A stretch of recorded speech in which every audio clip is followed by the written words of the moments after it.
some time to look at questions 1 to 4.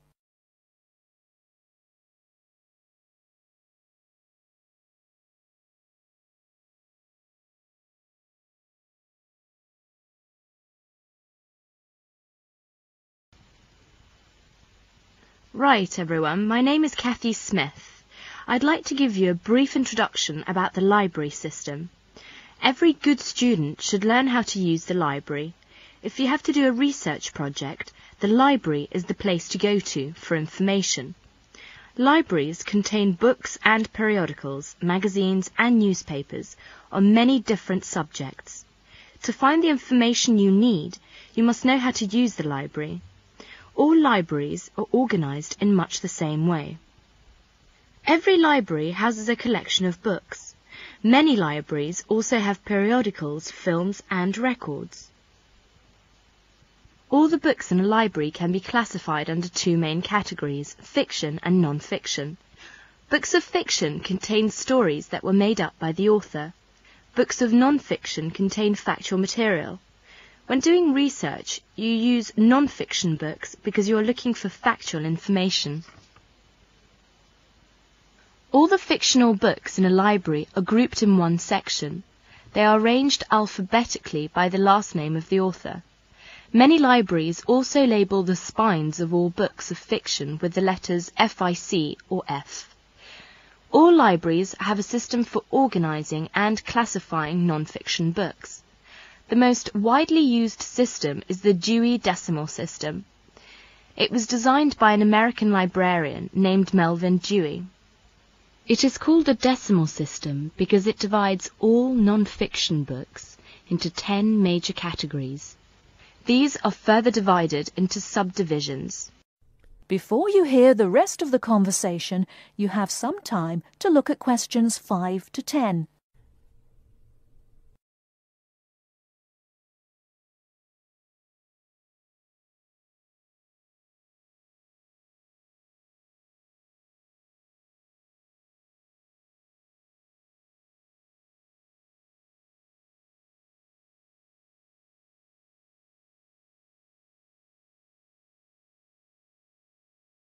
Now listen and answer questions 5 to 10. For example, all science books are numbered from 500 through 599. Each different field of science has a number within the 500 category. For example, astronomy is 520 and chemistry is 540. The Dewey Decimal System provides a category for every type of non-fiction book. The best way to locate a book in the library is to use the card catalogue. The card catalogue is an index of all the books in the library. Information about a book is listed on cards. All the cards are filed alphabetically and stored in drawers in large cabinets. The card catalogue can help you locate a particular book, a book on a certain subject, or a book by a particular author. In the card catalogue, each book has 3 cards, an author card, a title card and a subject card. The author card is alphabetized under the author's name. The title card is filed alphabetically according to the title of the book. The subject card is filed alphabetically under the name of the subject of the book. In many university libraries, they use their own Biblitus cataloguing system or the microfiche system.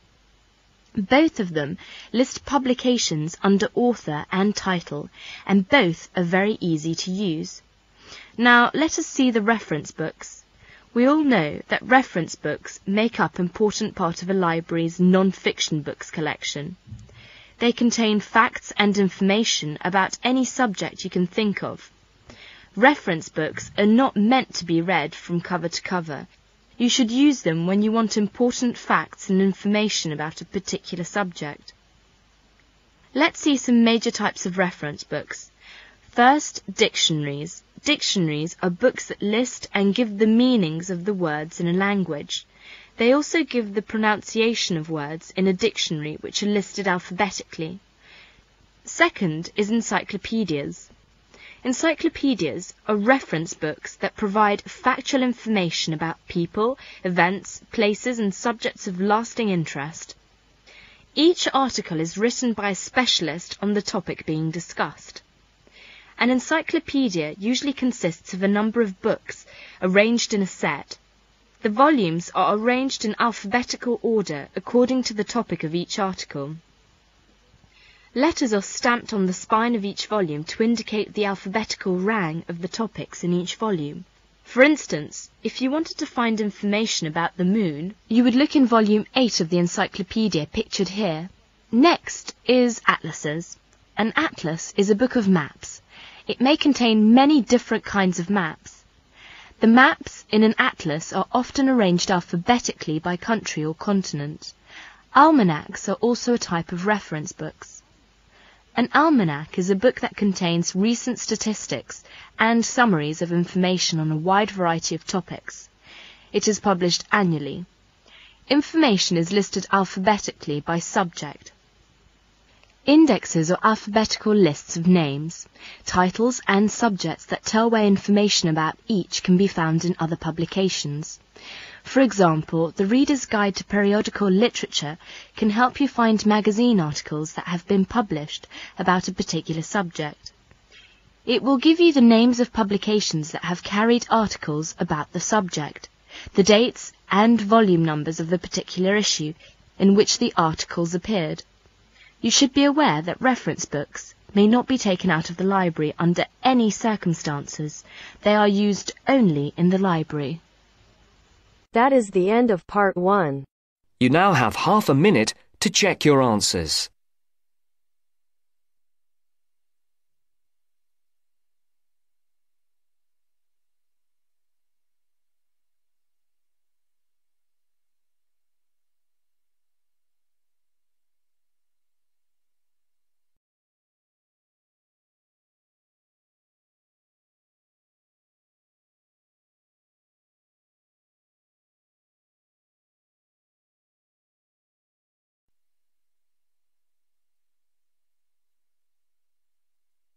Now turns to part 2. Part 2. Section 2. You are going to hear a lecture about dining services. First, you have some time to look at questions 11 to 14.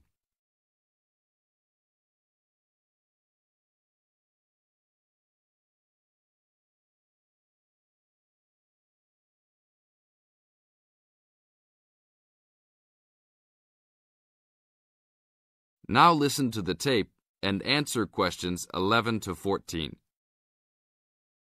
Welcome to the Dining Commons.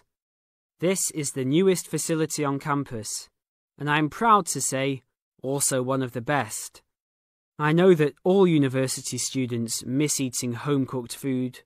Well, this year, we are hoping to provide students with food and services that will make you feel at home, even without your family. The administration has been listening to the voice of the students.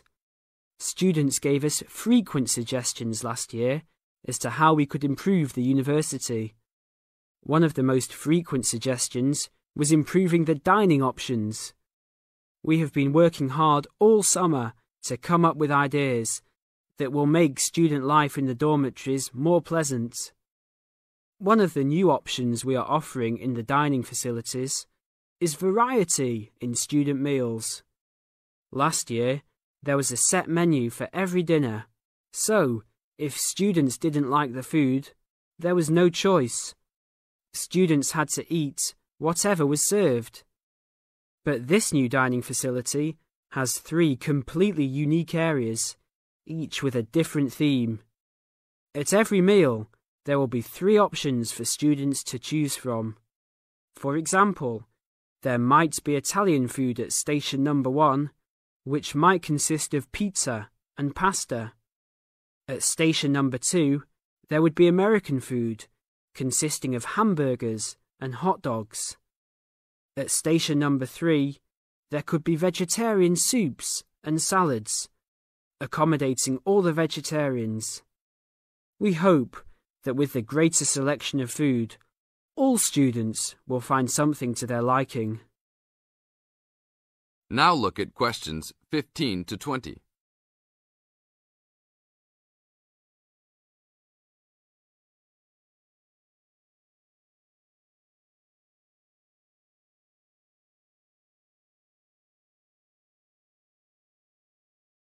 Now listen to the tape and answer questions 15 to 20. Not only will students have more options, the food will also be better. Each section of the facility will have a head chef. These are real chefs that have been trained in culinary school and have been hired specifically by the school to work in the dining facilities. All of the chefs have a speciality. The school is hoping that these chefs will prepare better tasting and more nutritious food. Every student will be able to make suggestions and also give their input as to which menus taste better. Last year, many students complained that the dining facilities didn't have very convenient hours. This year, we hope to change that. We will open for breakfast at 6 a.m. to accommodate all the early risers.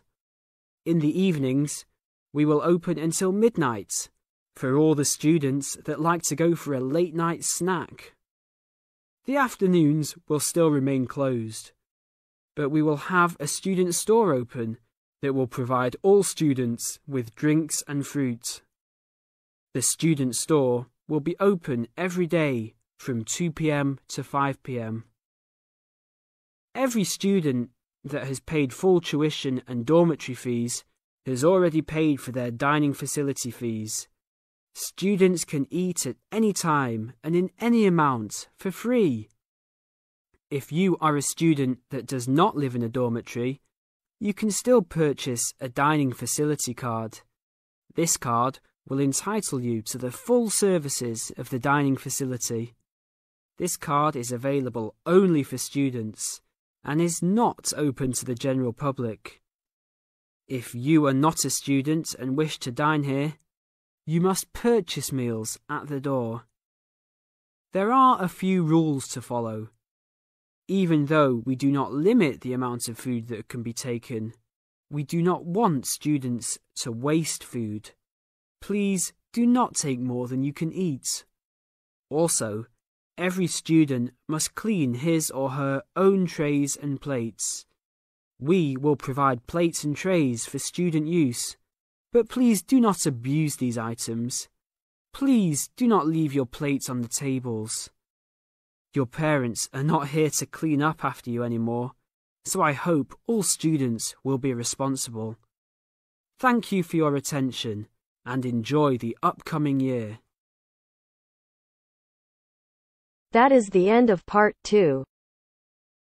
You now have half a minute to check your answers.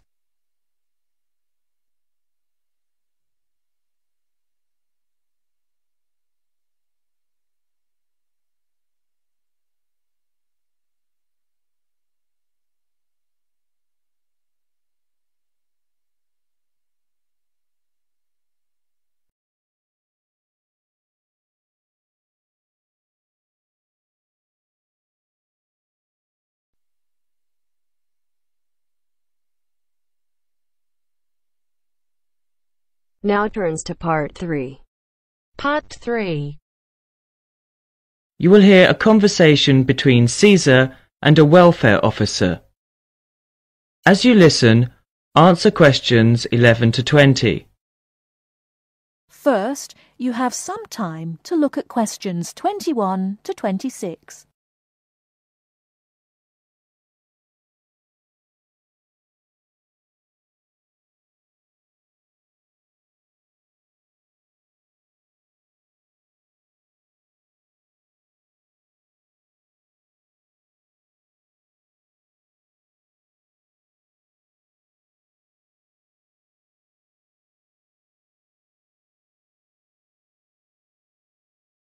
Now listen carefully and answer questions 21 to 26. Good afternoon. My name's Cesar Bautisto. Hello, I'm Wendy. one of the welfare officers. Can I help you?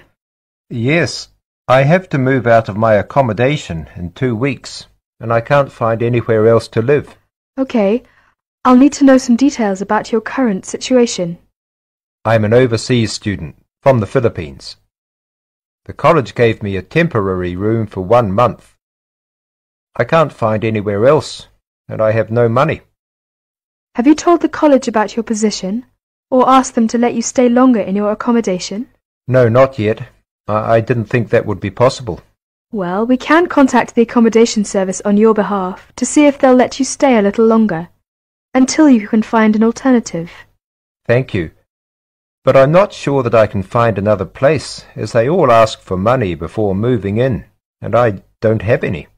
Yes, it is usual in this country for landlords to ask for up to a month's rent in advance. Don't you have any money at all? Hardly any. I'm waiting for my grant cheque to be sent from the Philippines at the moment. It should have been here for me to collect when I arrived in Britain, but it seems to have been lost. You can apply for emergency loan from the union if you want. The loan can be for up to £200, and we ask for a post-dated cheque for the same amount to be given to us, so that we can recover the money once you receive your grant cheque. That would be very good.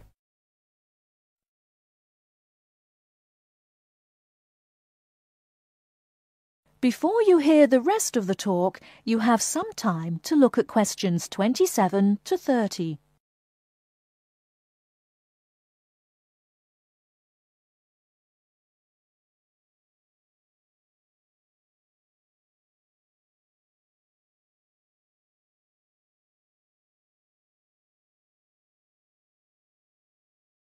Now listen and answer questions 27 to 30. I'll apply, but I'm still worried about how to find new accommodation. As I said earlier, we can ask the college to extend the time you're allowed to stay in your present accommodation. They may refuse, of course. Then what will happen? If the worst comes to the worst, the union may be able to provide some very short-term emergency accommodation. If you want me to, I'll contact 1 or 2 of the addresses on the notice board and arrange for you to visit them. But what if they ask me for the rent in advance? I only have £90 left, and I need that for food and books. It'll be all right. By the time they actually need the money, we'll have your emergency loan ready. Just fill in this application form and write me a cheque for £200, please, payable to the student union. Right, I'll do that. Thank you very much for your help. I'm feeling more optimistic now.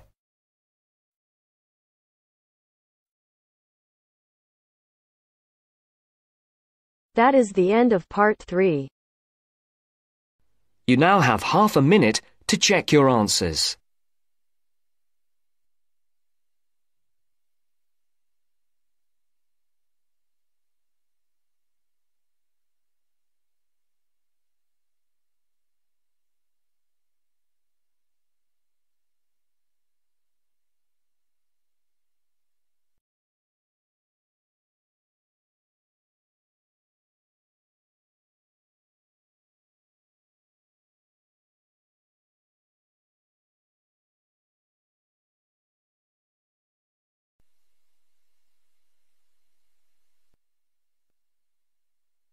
Now turns to part 4. Part 4. You are going to hear a lecture on William Kidd. First, you have some time to look at questions 31 to 40.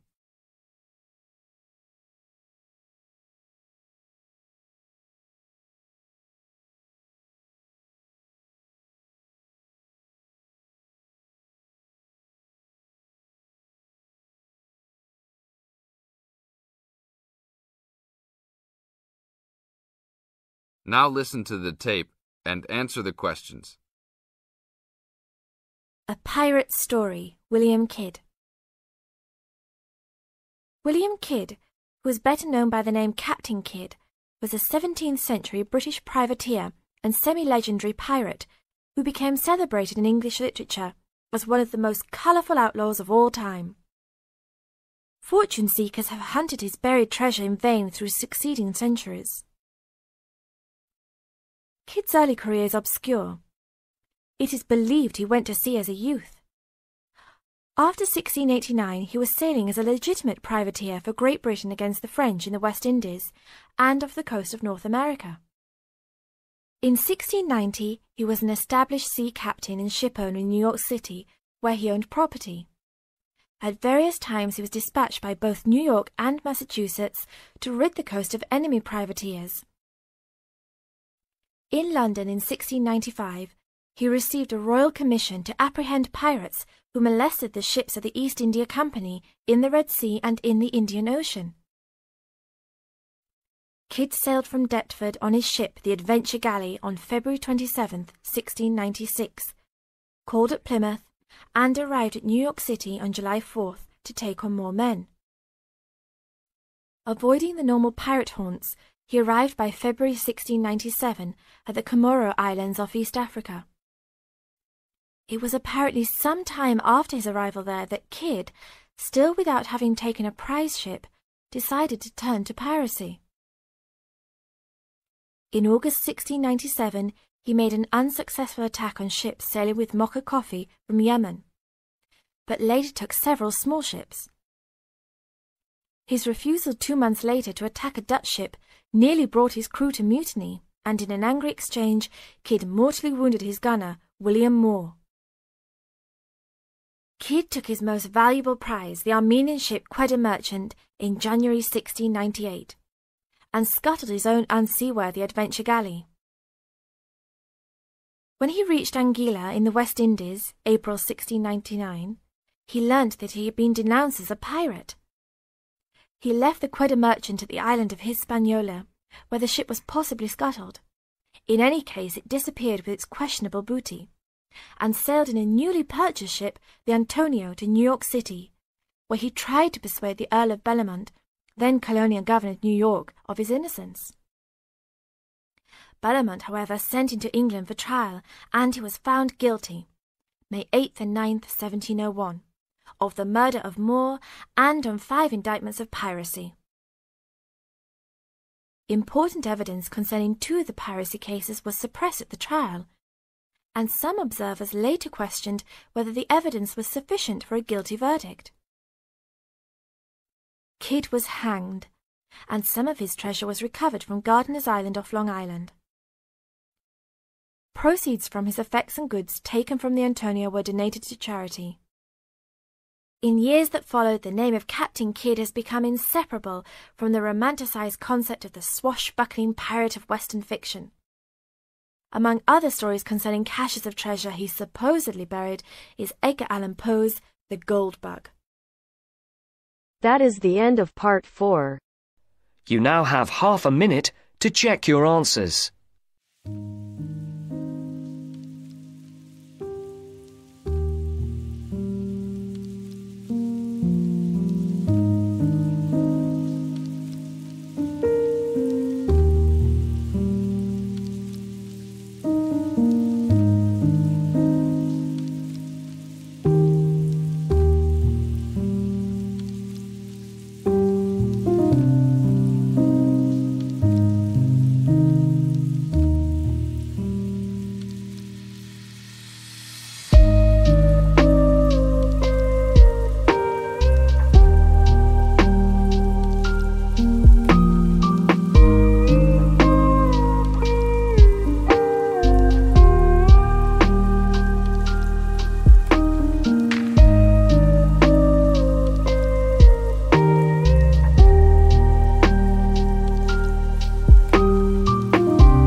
Hi, this is IELTS Bob. I would very much appreciate it if you could like, subscribe and share this video, as this will enable me to help more IELTS students reach their IELTS goals. Very much appreciated. Thank you.